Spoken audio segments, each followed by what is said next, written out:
substantially ahead of our time projections, but whatever the time is, it's okay.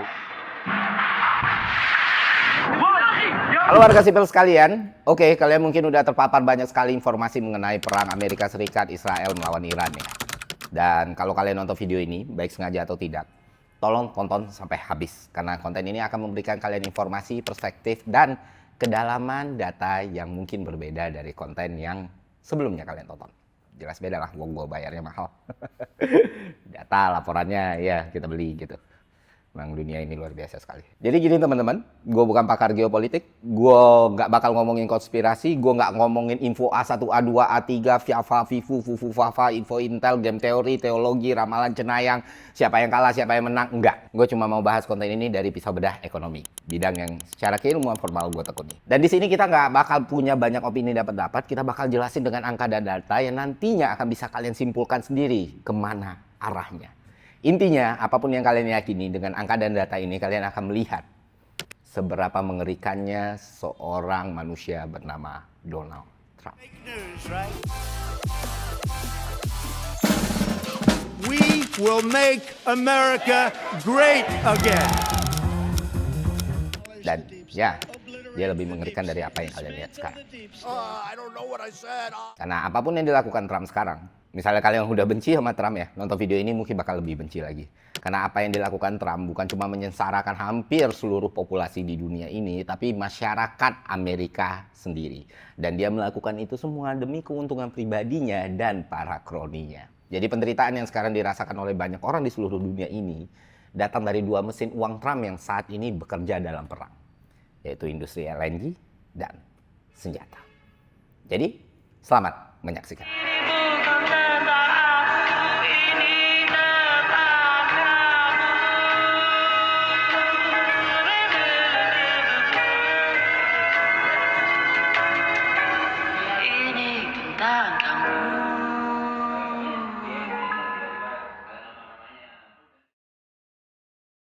Oke teman-teman, langsung aja.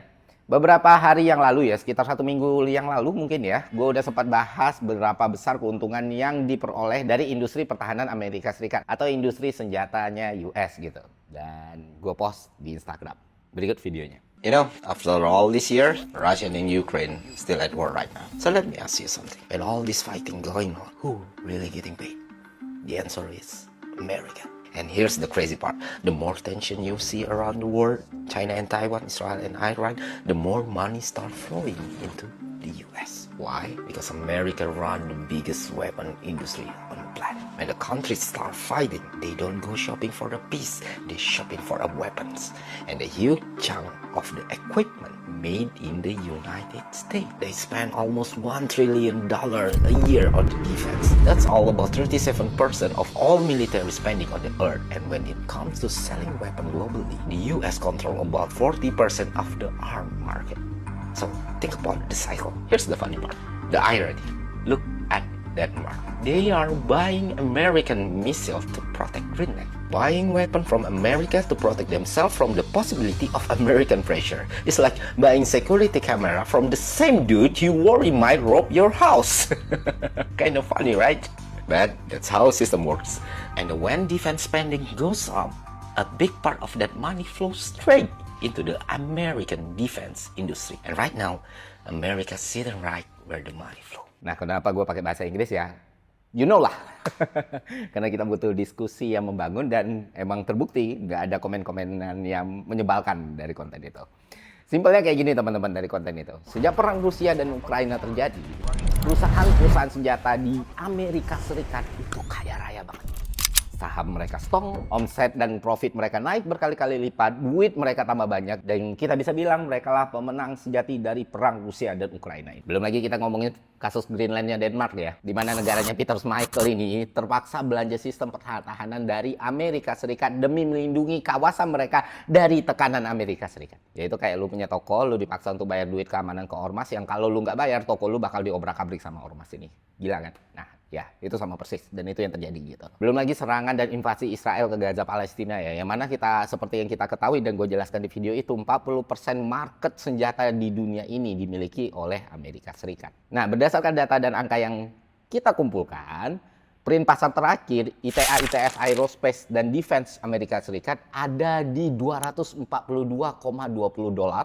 Lockheed ada di 671,77, naik sekitar 15,51 di hari yang sama ya. RTX itu ada di 209,76, naik 5,93 dolar. Dan Northrop itu berada di angka 756 dolar, 13, naik sekitar 16,80. Jadi market memang nge-price upside buat sektor ini gitu. Nah kalau kita lihat penjualannya, kita lihat salesnya, alat militer Amerika Serikat itu gila banget. Gue bisa bilang gila banget. Pada tahun 2024 itu mencetak rekor naik 29% ke 318,7 miliar dengan direct commercial sales sekitar 200,8 miliar, dari foreign military sales 117,9 miliar, dan SIPRI juga nyatet 33 ekspor senjata Amerika Serikat pada tahun 2020 sampai 2025 pergi ke Timur Tengah. Jadi kalau regionnya makin panas teman-teman, ekspor tambahan ke sekutu itu sangat plausible. Dan kalau kita lihat perinci perusahaannya, angkanya masih gila Bapak Ibu semua. Misalnya Lockheed Martin itu mencetak penjualan 2025 di angka 75 miliar US dollar dengan laba bersih sekitar 5 miliar US dollar. Pada kuartal ketiga, backing lognya mencapai 179 miliar US dollar. Northrop Grumman ya, itu di 2026 masuk dengan backlog rekor sekitar 95,7 miliar. General Dynamics menutup 2025 dengan backlog 118 miliar dan total estimate contract value sebesar 179 miliar US dollar. Dan terakhir RTX itu melaporkan sales 2025 sebesar 88,6 miliar dengan backlog 268 miliar US dollar. Nah ini yang terjadi teman-teman. Belum lagi perang lain, konflik lain, penjajahan lain. Semakin banyak orang ribut, semakin panjang waktu ributnya, semakin besar pula keuntungan perusahaan-perusahaan macam Lockheed, RTX, Boeing, dan berbagai perusahaan senjata yang lainnya.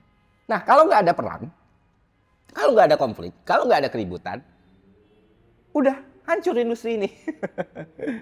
Dan ini mungkin teman-teman sudah sedikit terpapar dan paham lah bagaimana industri senjata bekerja di seluruh konflik di dunia ini. Tapi lu tahu nggak, industri senjata saat ini bukan satu-satunya mesin pencetak uang yang Trump miliki. Ada satu lagi industri yang menghasilkan lebih besar dari angka-angka yang kita sebutin tadi. Dari angka-angka yang kita sebutin tadi, dari keadaan perang kayak sekarang. Dan keuntungan yang mereka dapatkan bisa 2-3 kali lipat. Industri itu bernama LNG.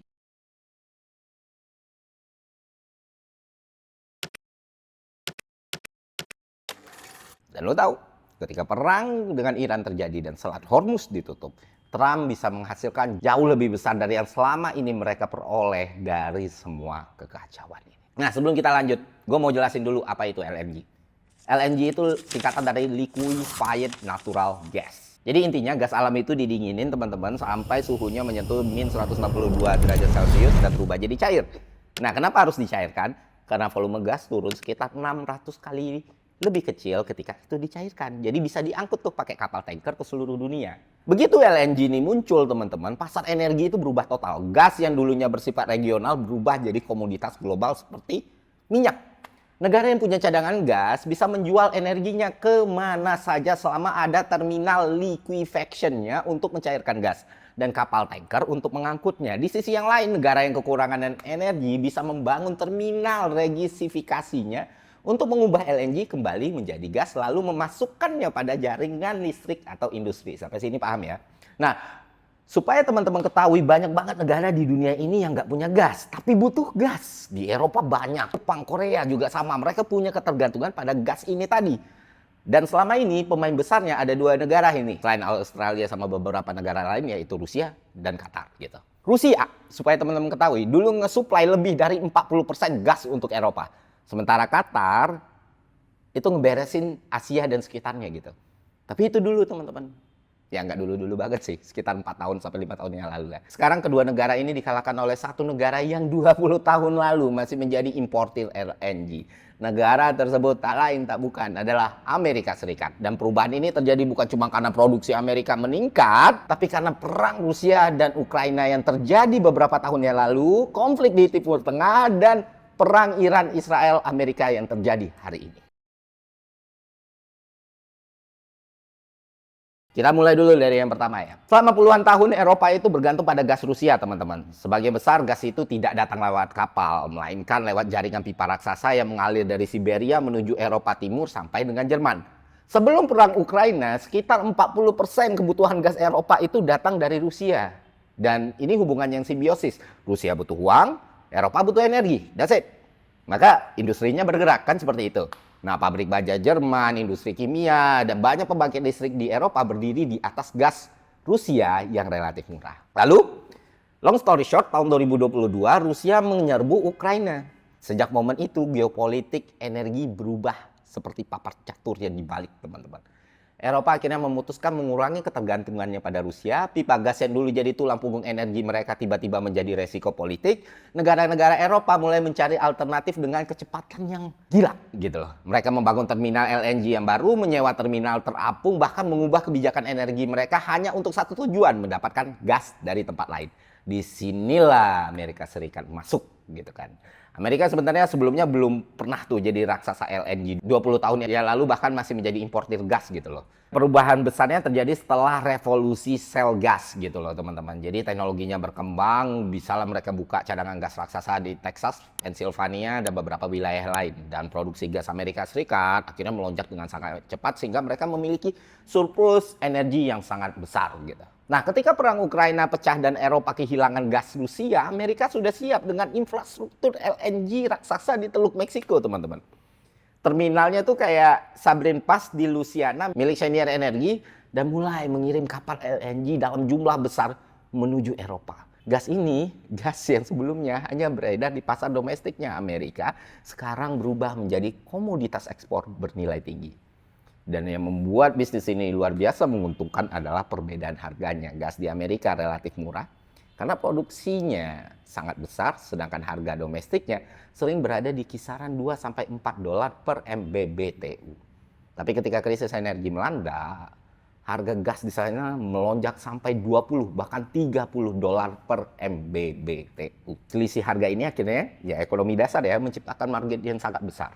Gas murah dari Amerika Serikat bisa dijual dengan harga berkali-kali lipat di pasar internasional. Akibatnya, ya seperti yang gue bilang tadi, Amerika berubah menjadi eksportir LNG terbesar di dunia. Kapal-kapal LNG dari Texas dan Louisiana akhirnya berlayar hampir tanpa henti menuju Eropa. Bagi perusahaan energi Amerika seperti Cheniere, Venture Global, Exxon ya teman-teman, atau Chevron, ini adalah periode keuntungan yang luar biasa. Kenapa demikian? Karena kontrak LNG itu nggak pernah pendek cuy. Banyak kesepakatan ekspor LNG itu berlangsung 20 tahun. Artinya ketika Eropa menandatangani kontrak dengan perusahaan Amerika setelah krisis Ukraina ya, mereka pada dasarnya mengunci pembelian energi dari Amerika sampai beberapa dekade ke depan. Jadi begitu Rusia keluar dan pasar Eropa kebingungan, Amerika langsung masuk sebagai pemasok utama LNG dalam beberapa tahun setelah invasi. Ekspor LNG Amerika ke Eropa lebih dari 2 kali lipat dibanding sebelum perang. Sekarang kita lihat angka dan uangnya teman-teman. Salah satu kesepakatan terbesar terjadi ketika Uni Eropa menandatangani komitmen pembelian LNG dari Amerika Serikat adalah 750 miliar selama 3 tahun. Kira-kira 250 miliar per tahun.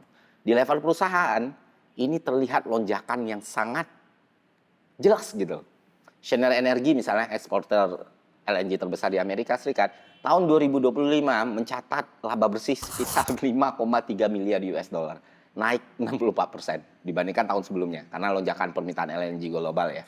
Kalau kita gabungin seluruh industri energi Amerika, LNG, minyak dan gas, keuntungan yang muncul setelah krisis energi Rusia itu bahkan lebih besar lagi. Contohnya Chevron itu mencatat 36,5 miliar laba pada tahun 2022. Salah satu yang terbesar dalam sejarah perusahaan energi modern. Gila kan? Dari Ukraina, US dapat duit dari bisnis senjatanya, dari Eropa, permintaan NATO, pemesanan dan lain sebagainya. Dari Rusia mereka ambil pasar LNG-nya. Nah, lu bayangin kalau Ukraine dan Rusia ini cuma konflik selama 1 bulan dan 2 bulan terus semua kondisi tetap aman, ya Eropa masih bergantung pada Rusia untuk LNG-nya, Ukraina nggak butuh senjata sebanyak itu. Jadi makanya kalau lu perhatiin ya, Amerika itu kan bilang bantu Ukraina, tapi ya bantunya gitu-gitu aja. Masih terjadi cekcok gitu, friksi gitu. Terus mereka juga bilang musuhan sama Rusia, tapi ya masih teleponan aja gitu. Jadi ya mereka memang mau mempertahankan konflik ini berlangsung lebih lama karena mereka lebih untung. That's it. Itu aja udah gila teman-teman. Dan kalian tahu yang mereka dapatkan dari konflik Iran dan tutupnya Selat Hormuz hari ini ternyata jauh lebih besar. Gini, ketika konflik Amerika Serikat, Iran, Israel ini meningkat, harga gas Eropa dari LNG Asia melonjak. Dan pemasok utamanya itu namanya Qatar Energy. Nah, masalahnya Qatar Energy ini itu kena serangan, ya kan, selama konflik. Jadi kan Iran menyerang, akhirnya rusak. Jadi mereka menyatakan force major pada ekspor LNG-nya pada 2 Maret. Setelah fasilitas pencairannya rusak oleh serangan drone Iran, katanya seperti itu. Nah, masalahnya ini nggak ada garis waktu yang jelas, kapan perbaikannya, kapan pulihnya, dan lain sebagainya. Dan hingga menyebabkan pasar berebut untuk menetapkan harga yang kembali pada ketidakpastian. Dan rally tersebut teman-teman menghujani nilai ekspor tambahan untuk volume LNG Amerika Serikat yang memasuki Eropa dan Asia. Mereka udah dapat pasar Asia, tapi karena Qatar ini rusak, terus Selat Hormuz ditutup, akhirnya negara-negara Asia yang butuh gas ini kayak Jepang, Korea, dan lain sebagainya, mau nggak mau mereka ke Amerika Serikat. Dan margin keuntungan nominal dari satu kargo LNG yang dikirim ke Eropa melonjak dari 25 juta minggu lalu menjadi lebih dari 50 juta pada 2 Maret. Dan fakta yang lain lagi adalah eksportir dan pedagang LNG Amerika diatur untuk mengumpulkan sekitar 870 juta US dollar per minggu dalam margin tambahan di atas garis dasar prakrisis mereka. Dan ini semakin meningkat, teman-teman. Skala keuntungan potensialnya hampir seluruhnya bergantung pada satu variabel, apa itu, yaitu durasi. Jadi kalau kita pakai pemodelan data baru dari Energy Flux ya teman-teman, mereka memperkirakan bahwa ekspor LNG Amerika Serikat dapat menghasilkan keuntungan mencapai 4 miliar US dollar jika force major tetap berlangsung selama 1 bulan. Angka ini bisa naik jadi 20 miliar per bulan jika pasar kehilangan pasokan Qatar sampai musim panas. Secara kumulatif, keuntungan perang LNG Amerika Serikat meningkat tajam semakin lama konflik Timur Tengah berlarut-larut. Karena harga meningkat pada pengetatan fisik keseimbangan global. Selama 4 bulan pertama, profitabilitas LNG Amerika Serikat itu mencapai angka 33 miliar US dollar.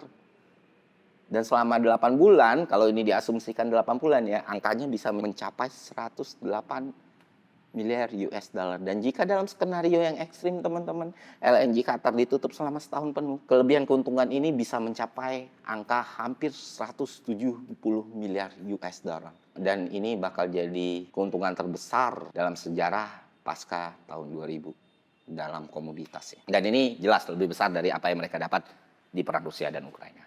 Dan jika konflik ini berlanjut beberapa bulan, angka-angkanya akan sangat besar teman-teman.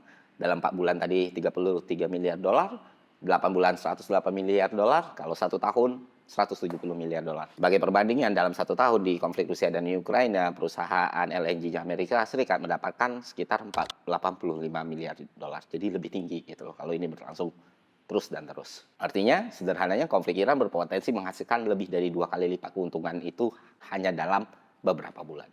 Siapa yang menikmati keuntungan itu? Bukan dunia. Bahkan bukan penduduk Amerika Serikat secara keseluruhan. Tapi Trump dan kroni-kroninya. Supaya teman-teman ketahui, masyarakat Amerika Serikat pun dipaksa menanggung beban fiskal yang besar dampak kebijakan Trump ini. Pengangguran bertambah, pembiayaan bertambah, beban APBN-nya Amerika Serikat bertambah, dan lain sebagainya. Tapi di sisi yang lain, di saat yang bersamaan, Trump dan sponsornya mendapatkan keuntungan yang luar biasa. Oke teman-teman, ini bukan spekulasi. Gue berusaha untuk nge-trace keterlibatan Trump pada 2 industri ini, melakukan riset, mencari fakta dan jejaknya, dan kalian tahu, ada elephant in the room yang selama ini gak dilihat banyak orang. Kenapa demikian? Karena ternyata berdasarkan bukti, fakta, dan data yang kita himpun, Trump sangat dekat dan sangat terkait dengan industri senjata dan LNG. Dan ini akan sangat terlihat ketika kita follow the money. Jadi ya, buktinya ada konkret, bukan lagi perkiraan atau asumsi. Pertama, 2 anak Trump, Eric Trump dan Donald Trump Jr. itu diketahui sudah melakukan akuisisi dan investasi kepada banyak perusahaan militer, khususnya drone militer. Salah satunya Extend. Dan kalau teman-teman mau tahu lagi tarik ke belakang, Trump pernah mengusulkan peningkatan anggaran militer sebesar 1,5 triliun untuk membangun Dream Military. Nah, begitu proposal itu muncul, saham Lockheed Martin, Northrop, RTX, Boeing langsung bergerak naik ke pasar. Artinya hubungan Trump dengan industri senjata lebih banyak melalui anggaran militer dan kontrak pemerintah. Artinya ada hubungan dari anggaran militer dan kontrak pemerintah dengan kenaikan industri senjata. Nah, di industri LNG, gue juga menemukan fakta bahwa CEO perusahaan LNG terbesar Amerika, Schneider Energy, diketahui sebagai salah satu sponsor terbesar Donald Trump dalam kampanyenya. Selain itu, perusahaan ini menerima lebih dari 370 juta tax credit untuk kapal LNG dari kebijakan pajak federal. Dan kalau lu lihat kebijakannya, Trump itu secara konsisten mendorong pertama deregulasi gas alam, 2 percepatan izin terminal LNG, 3 ekspor gas ke Eropa menggantikan Rusia. Akibatnya sejak 2016 waktu dia pertama kali menjabat, LNG Amerika meningkat tajam setelah terminal Sabine Pass milik Cheniere mulai beroperasi. Dan sekarang Amerika Serikat sudah menjadi eksportir LNG terbesar di dunia. Dan di masa pemerintahan Trump, dia punya proyek raksasa namanya Alaska LNG Project.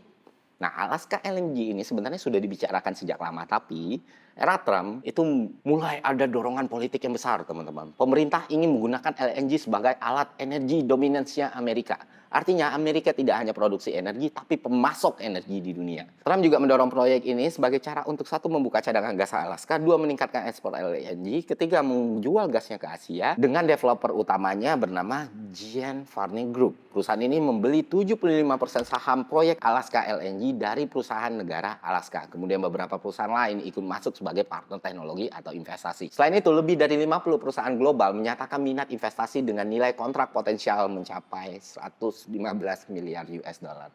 Nah, kenapa proyek ini kontroversial, teman-teman? Kenapa ini banyak ditentang di Amerika sebenarnya? 1, biayanya sangat besar. 2, resiko lingkungannya di Arktik. 3, orang-orang waktu itu melihat ketidakpastian pembelian LNG nih. Bahkan beberapa analis menyebut proyek ini lebih bersifat politik daripada ekonomi gitu. Jadi banyak ditentang juga sebenarnya. Tapi kan Trump bilang, udah tetap kita jalan. Ada kok. Dan akhirnya sekarang mulai terlihat kemana sih proyek ini diarahkan gitu. Selain itu, lebih mengejutkan lagi ya kalau kita lihat datanya dan track recordnya di pemerintahan Trump periode pertama atau kedua, ada 30 proyek LNG yang dibangun dan dilaksanakan. Dan mostly dijalankan oleh 3 perusahaan besar, yaitu Cheniere, Exxon, sama Sempra, yang mana ya balik lagi sponsornya Trump di kampanye. Dan total kapasitas produksinya meningkat sampai 100 ton dengan total investment menembus 500 miliar US dollar. Gila kan? Dan ini kita baru ngomongin 2 nih, LNG dan senjata. Belum lagi soal oil gitu. Dari semua ini kayaknya nggak perlu jadi Einstein untuk paham, semakin lama perang berlangsung, mengambang, berjalan dengan ketidakpastian, maka semakin kaya pula Donald Trump dan kawan-kawan. Dan ketika itu terjadi, maka semakin susah pula hidup seluruh orang di dunia ini. Kalau ada yang bilang, wah Trump itu bisnismen, dia tidak suka perang, dia sukanya berbisnis, dia sukanya trade wars, dia bla bla bla bla bla. Ya kalian bisa lihatlah data angka tadi yang mana itu sangat bertolak belakang dari asumsi-asumsi seperti itu, teman-teman. Karena setiap konflik terjadi, perang terjadi, Trump akan muncul dari negaranya Amerika Serikat ini lalu melantangkan sebuah slogan yang namanya BOP atau Buy Our Product. Entah itu senjata, LNG, atau minyak. Next episodenya kita bakal bahas bagaimana seharusnya Indonesia merespon situasi yang sudah bisa kita bilang tidak terkendali ini. Sekian dari gue, semoga konten ini bermanfaat. Sampai jumpa di DokuVlog selanjutnya. See you.